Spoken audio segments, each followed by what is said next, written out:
Hello, IVA families. My name is Jackie Bryant, and I'm your principal. Hi, IVA families. I'm Dama Perez, and I'm your program administrator. Hi, IVA families. I'm Amos Mikhail, and I'm a counselor. So, we've been sending you updates each week about the possibility of moving towards in person instruction. And we're at the step now where we can ask our families for what option they would choose. Rather than just sending you a phone call and a survey, we wanted to record this video to give you a little bit more information and another opportunity to just check in if your family has any questions about how to make this decision. So, in the next couple slides, we're going to present to you the information that we have that we hope will help you make a decision as a family about what you would like to do when IVA is able to move towards in person instruction. Let us begin. We just want to give some background information and reiterate again that IVA's opening plan is going to be independent from Long Beach Unified. IVA has to produce the same sort of rigorous review of policies and plans in place with the health department, but we do this independent of Long Beach Unified. We do this within the capacity of our own staff. So, as we look forward to the possibility of reopening, we are looking at all the safety precautions. We are putting plans in place. We are doing what we can within our plans and the models we identify to prioritize the health for our teachers, our staff, and our students within our small community. So, as an independent charter school, we get to make our own decisions. We have the ability to be flexible, but we also need to make all decisions within the mission of our school and within our values for very careful thinking. Um, so we have not rushed to create a timeline. We have tried to make sure that we have everything in place before we move forward. And we also want to make sure that we create the best model instructionally for our students, but then also with the social emotional element included. We as well, the final note there is that we aim to be transparent and thorough, and receive input from all of our stakeholders. So the big question that we want to sort of answer is why would IVA even move towards in-person instruction? So as schools are starting to reopen, we have so many unanswered questions, and as a school, we want to do our due diligence in being prepared to roll out an in-person hybrid learning model. We also know that for many of our families, it has been a very difficult year through distance learning, and moving into an in-person hybrid model would meet the many needs of our community.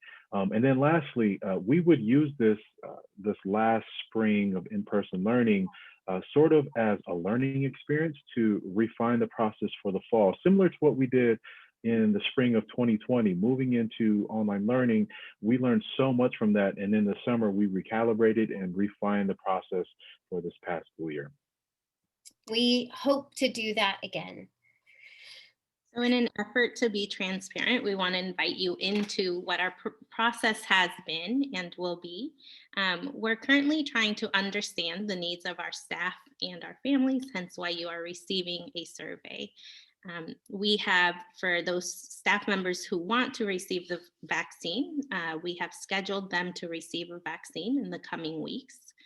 Currently, we are working on finalizing our COVID safety plan, which needs to be reviewed by the local health department and approved in order for us to even consider opening. Some of our staff members are working on preparing our facilities, so ordering supplies we need, reorganizing our furniture. And once we receive your feedback, we will be able to better determine a return date and communicate a schedule to you. So as we're looking at what would in-person instruction look like for students, we are really pleased that the work we did over the summer and in the fall to try to imagine a hybrid model that still is the best model that we are seeing. And there's a couple bullet points that I can share about that model. It means a staggered start time. So each grade level starting at a different time in the day. It means 2.5 to 3 hours of in-person instruction on campus. Depending on how many of our families are able to opt into in-person, or it's the right thing for their families to do, we would be able to offer 2 or 4 days a week, depending on the need and our capacity. And our goal is to maintain the same class schedule and teacher schedule as much as possible. But we do know that a movement toward in person instruction is going to be an adjustment. There may be some schedule adjustments. There will definitely be a bell schedule adjustment to move towards this model that you see here. And that adjustment would be whether you and your family are able to opt into in-person instruction, or if distance learning is the best for you for the remainder of the year. In both situations, there will be adjustments. In-person instruction will look a little bit different, as we do have to follow some health and safety guidelines. We are looking to make sure that students and staff are required to wear face masks at all times. Arrival times will look different. They're going to be staggered, but we're also going to be doing temperature checks and a COVID questionnaire upon arrival. We will need your support families at home to be monitoring symptoms and not be sending your students to campus if they are feeling sick. We're going to be increasing our sanitation procedures, disinfecting at the end of the day, and also between restroom breaks.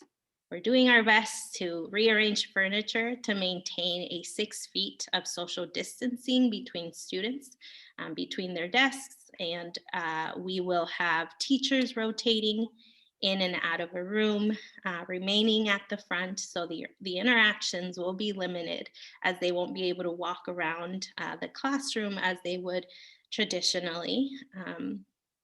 And with that, we will be having small classroom sizes. So we, at this point, can only fit between 12 to 13 students in each classroom.